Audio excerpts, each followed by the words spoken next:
Why is it so hard to gain a following online? In this video, I'll run you through social media growth hacks, data, and expert advice on how to win the social media lottery. From algorithms playing favorites to the actual science of luck, I've been trying everything to crack the code.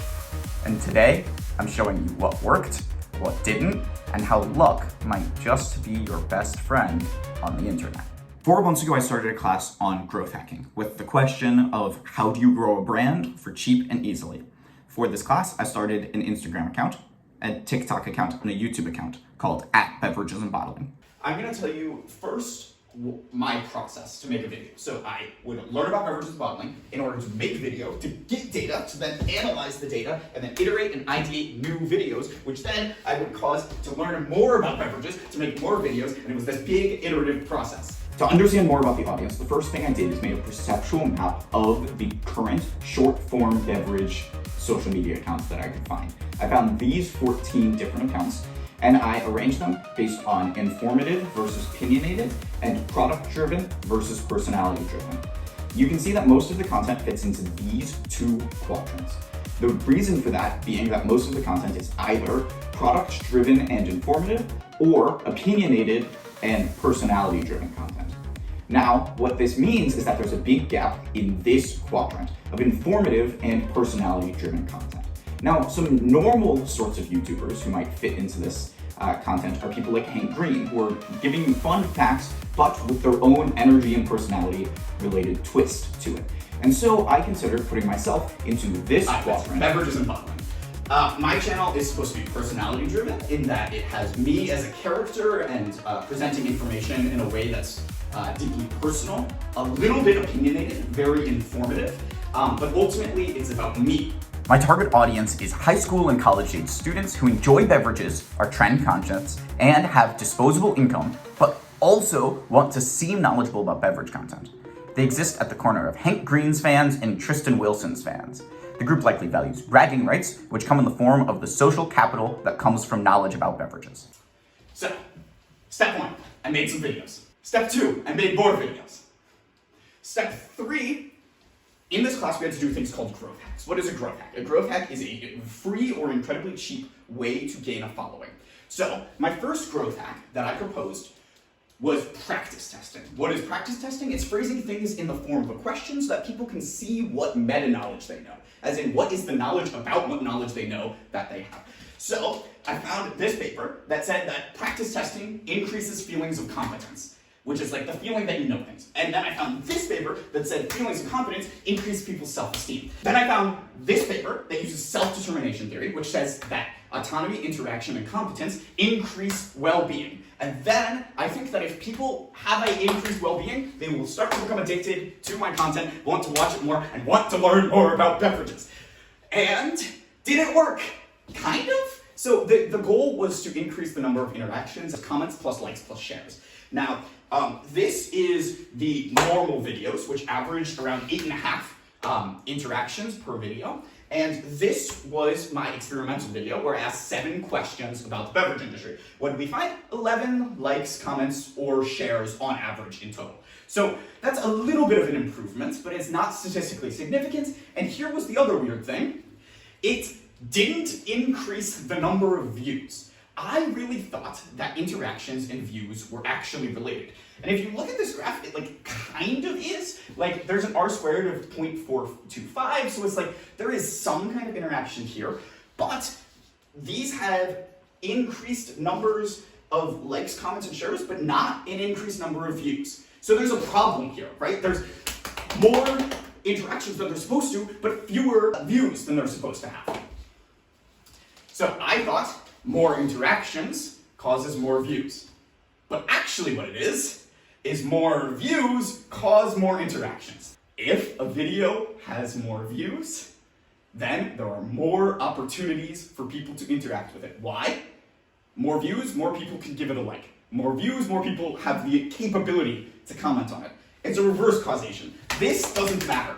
So my practice testing worked in getting more interactions, but that link is broken. But I was thinking about this all wrong. See, I was thinking that in order to build an audience, you need people to be sharing your content to gain the trust.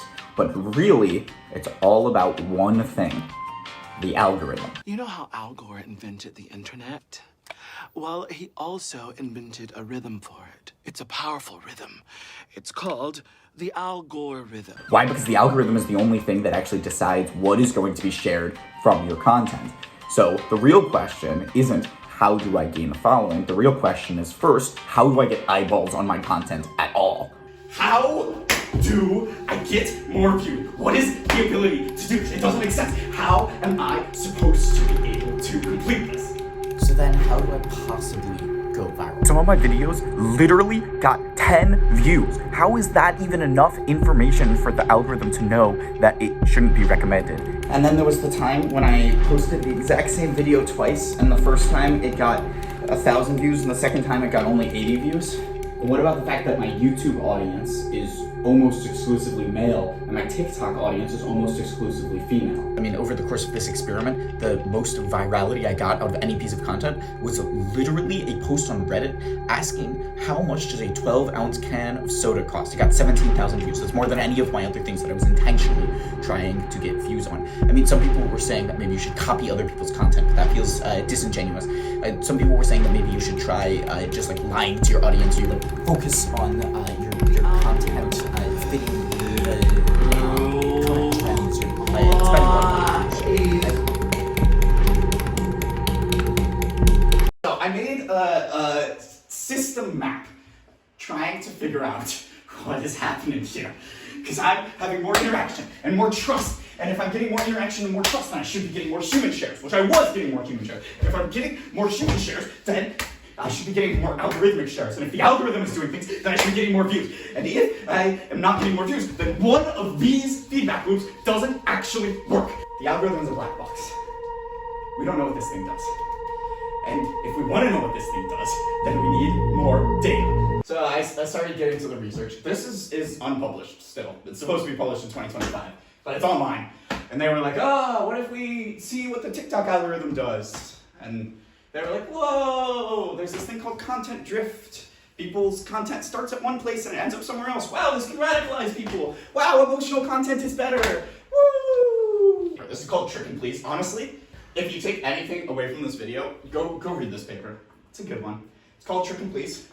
It's a video about the TikTok algorithm, and it's specifically about superstitions. They find all of these different superstitions by interviewing a lot of TikTok creators, and they go, do these superstitions actually mean anything, right? They measure correlation between views and interactions, like I did, and they found that they are somewhat correlated, but they also kind of made it seem like it was a reverse correlation, like I was saying, like more views is more interactions, not vice versa. They tested a bunch of random things, and they were like, okay, there's 2 rules of thumb that are actually true about the TikTok algorithm. 1, the best time to post is between 14 and 5 UTC. This is 9 a.m. to midnight EST. What does that mean? Post when people are awake in the US. Then, there's no correlation between the number of hashtags and the view count. There's literally nothing there. People think there's something there, there's nothing there. The main rule of thumb is there is no rules of thumb. So, I talked to some influencers. So, can you introduce yourself? Oh my god, this is so... Okay. Yeah, sure. My name is Mona. On social media, I think my journey has been quite... I was the kid that was chronically online. I used to have an Instagram account with 35,000 followers. I used to post daily around 5 posts, and I had a lot of fun with it. Can you tell me what is the secret to success on social media? So a big trick to social media nowadays is the consistency and quality of your production. So sometimes I say, like on TikTok or Instagram, it's more about posting as much as possible to make sure that algorithm reads. But on YouTube, where people are trying to attach to a personality more so, I would say you have to have quality as well.